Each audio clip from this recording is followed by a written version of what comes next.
نبی پاک علیہ السلام کے صحابیاں حضرت فضالہ رضی اللہ تعالی عنہ، ان کے ایمان لانے کا واقعہ جو ہے بڑا انوکھا سا ہے۔ یہ فضالہ جو ہے یہ نبی پاک علیہ السلام کو قتل کرنے کے ارادے سے گھر سے نکلا تھا کہ میں حضور علیہ السلام کو معاذ اللہ قتل کروں گا۔ چلتے چلتے جب بیت اللہ شریف کے قریب پہنچا، دیکھا کہ نبی پاک علیہ السلام کعبے کا طواف کر رہے ہیں۔ حضور علیہ السلام نے فضالہ کو دیکھ لیا، فرمایا تم فضالہ ہو؟ کہا جی ہاں جی فضالہ ہی ہوں۔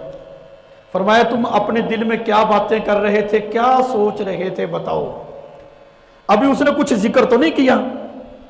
میرے آقا علیہ السلام نے فرمایا جو تم باتیں کر رہے تھے، دل میں سوچ رہے تھے، بتاؤ کیا تھا؟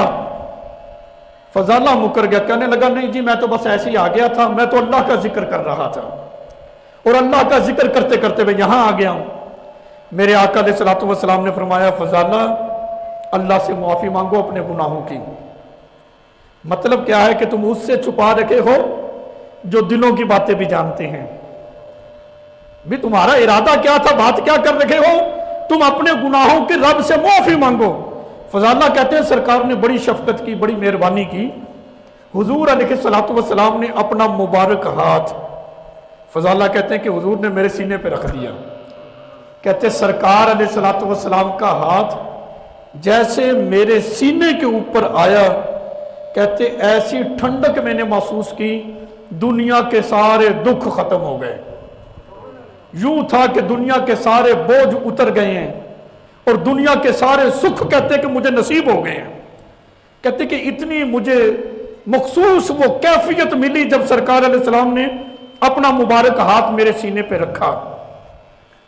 پھر حضرت فضالہ آگے ذکر کرتے ہیں قسم اٹھا کے، کہتے ہیں خدا کی قسم سرکار علیہ السلام نے ابھی ہاتھ رکھ کر اٹھایا نہیں تھا، مجھے حضور علیہ السلام بہت ناپسند تھے، لیکن سرکار نے جب ہاتھ رکھا ابھی اٹھایا نہیں تو ایسا انقلاب برپا ہوا اندر میرے کہ اب کائنات میں سب سے زیادہ محبوب جو چہرہ تھا وہ سرکار علیہ السلام کا ہو گیا تھا میرے لیے، کہ حضور علیہ السلام کے مبارک ہاتھ کی وجہ سے ساری قدورتیں، نفرتیں، بغض جو ہے کہتے میرے سینے سے نکل گیا، دنیا کے سارے دکھ نکل گئے، اللہ نے سکھ عطا فرما دیے، اور حضور علیہ السلام کے مبارک ہاتھ کی وجہ سے مجھے سرکار علیہ السلام سے بے پناہ محبت ہو گئی ہے۔ اللہ اکبر۔ اس انداز میں کہتے ہیں کہ جب مجھے، اب یہ ایک اصول ہے، جب انسان کو کسی سے پیار ہو جائے نا، صرف اس سے پیار نہیں ہوتا، اس کے دیش سے بھی پیار ہو جاتا ہے جہاں وہ رہتا ہے۔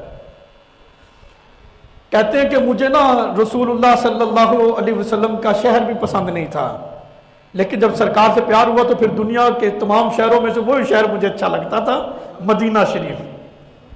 اب مدینہ شریف سے اتنا پیار کیوں ہے؟ حضور سے پیار ہے نا، اس لیے مدینہ مدینہ مدینہ کرتے رہتے ہیں۔ صحابہ نہیں کہتے تھے کہ ہمیں وہ پسند تھا کہ ہم اس سے پیار کرتے تھے، حضور علیہ السلام کے شہر سے بھی۔ کہتے ہیں ایسا انقلاب برپا ہوا کہ اب مجھے سرکار سے محبت ہو گئی، کائنات کی ہر شے سے بڑھ کر حضور علیہ السلام کے شہر سے محبت ہو گئی۔ اللہ اکبر۔ حضور علیہ السلام پر ایمان لے آئے۔ یوں یہ مسلمان ہوئے حضرت فضالہ رضی اللہ تعالیٰ عنہ۔ کہتے ہیں کہ ایک لڑکی تھی جس سے میں گپ شپ لگایا کرتا تھا، یہ دور جاہلیت کی بات ہے، ابھی ایمان نہیں لائے تھے۔ فضالہ کہتے ہیں کہ میں اس سے گپ شپ لگاتا تھا، اپنے کام کاج سے فارغ ہوتا اس سے جا کے گپ شپ ہوتی۔ کہتے جب میں یہاں سے ہو کر جا رہا تھا نا، اس لڑکی نے مجھے بلایا، وہ اپنے مخصوص انداز میں مجھے آوازیں دیتی رہی، بلاتی رہی۔ کہتے میں نے نہ سر اٹھایا نہ نظریں اٹھا کر دیکھا، بس ہاتھ اٹھا کے اشارہ کر دیا کہ اب میں مسلمان ہو گیا ہوں، میرا رب بھی اس بات کی اجازت نہیں دیتا، میرا اسلام بھی اس بات کی اجازت نہیں دیتا۔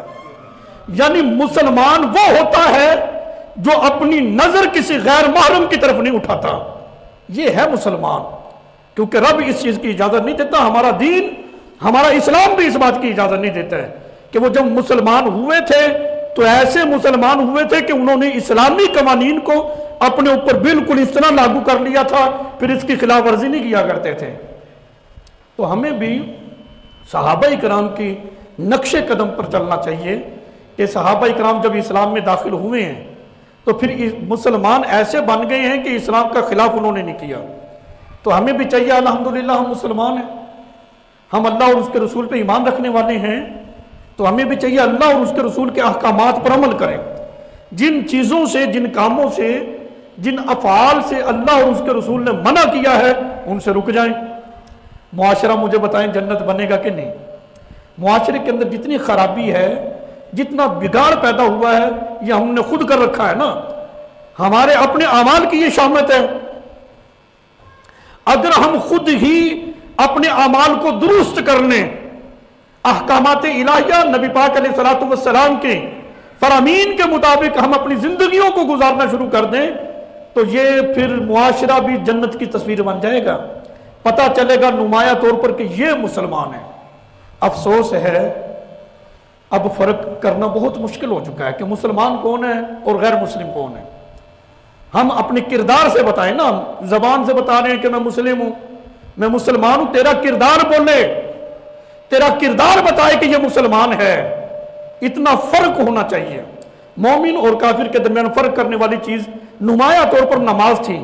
ہم مسجد کے قریب ہی نہیں جاتے, کیسے مسلمان ہیں؟